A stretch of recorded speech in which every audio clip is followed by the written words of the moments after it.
Good morning, everybody. Gosh, it's been a long time since I spoke to you last, hasn't it? In fact, I've moved to a different part of New Zealand, out into the countryside more, and it is so peaceful and just so wonderful. It's the best move we ever made.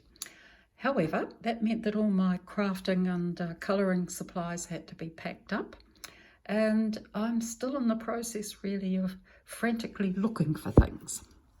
I have kept on doing a bit of collaging off and on, as many of you know, but I also have rediscovered this blank journal, which was put together by the artist Leila Duly, who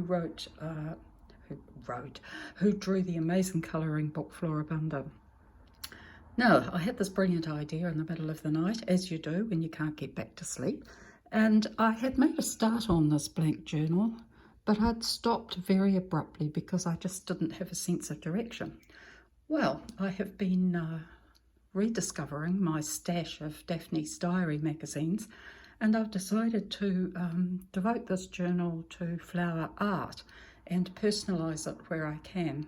Throughout the journal, Leila includes very beautiful little delicate pencil pen drawings, and I'll try to keep to those subject areas, cornflower there, where I can, but generally it's just going to be a celebration of flower art. Okie dokie. So there's not much to show you in this. Leila uses this beautiful soft baby pink quite a lot. Stunning drawing of peonies. So the first flower in the book was the iris, which I coloured in. And I got off to a great start here with lots of sort of watercolour ideas and a few personalised things. And then the hunt for iris blue. Any of us who have ever coloured in irises know how jolly difficult that is. Okay, so here's a watercolour painting. Look at those wonderful water droplets and some Tiffany stained glass. So I left that page as was. Over the weekend, I reworked this page here, and I'm much happier with that now because I've got a sense of direction. So more flower art. This is a colouring that I did a long time ago. And I've reworked these two pages this week. My parents used to grow dahlias, and they used to show them in flower shows competitively. So I've got quite a lot of fond memories about dahlias.